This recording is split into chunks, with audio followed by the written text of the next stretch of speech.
Can you talk about the tax pros and cons of being a sole proprietor versus an LLC? Yeah. So when you are first starting your business and you are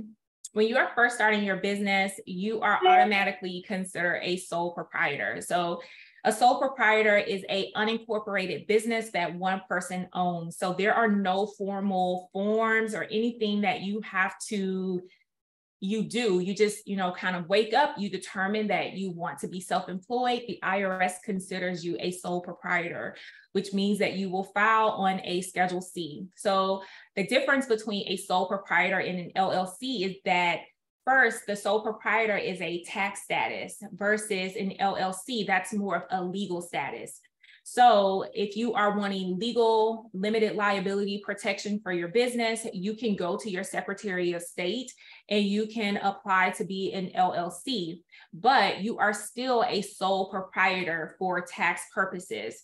But you're an LLC as well for legal purposes. And that is what creates that umbrella of protection between you and your business assets, which is why it's so important to keep everything separate, right?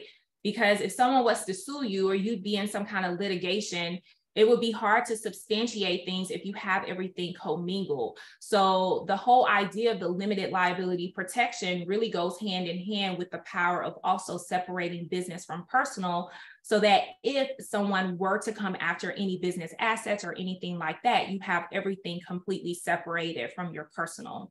So to answer your question in a synopsis, a sole proprietor can also be a LLC as well. Like they could be both. The LLC gives you the legal protection, but you would still be a sole proprietor filing on a Schedule C for tax purposes. Yeah, let's go down this road a little bit farther. There's a couple questions here about, Darylyn says, my small business is a single member LLC. What's the tax benefit of switching from an LLC C-Corp or an LLC S-Corp? And then same question for Matt to just talk about an S-Corp. All right. Okay. So these are really good questions. So think about it. When you are first starting your business, you are a sole proprietor. You wake up, you decide you're self-employed, you're automatically a sole proprietor to the IRS. You file on a Schedule C. Then you decide you want limited liability protection. You take it a step further, you set up an LLC with your state, but you are still a sole proprietor for tax purposes. This changes if you decide to transition to a different tax structure, which would be S corporation. It could be C corporation.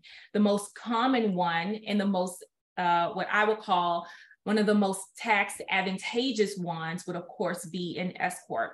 And an S-Corp is where you also have limited liability protection, but what it does is it creates an entity of itself. So you are now filing on a different form, an 1120S, and your income flows through to your personal income tax return. So the big tax advantage of being an S-Corp is that you no longer are subject to self-employment tax. So a lot of the questions behind, freelancers, entrepreneurs is, why are my taxes so high? And it's because not only are you paying regular income tax, but you're also paying self-employment tax, which is that 15.3%. When you become a S corporation, you bypass that 15.3%, which is what makes it such an attractive business structure to go to. But the caveat behind that is that you now have to pay yourself a reasonable salary by way of a W-2, which means you now need to be paying yourself on a W-2, and then you pay payroll taxes. So I have completely forgot what the question was. That was amazing. I really hope I hit that. And if I did, tell me in the comments that I hit it.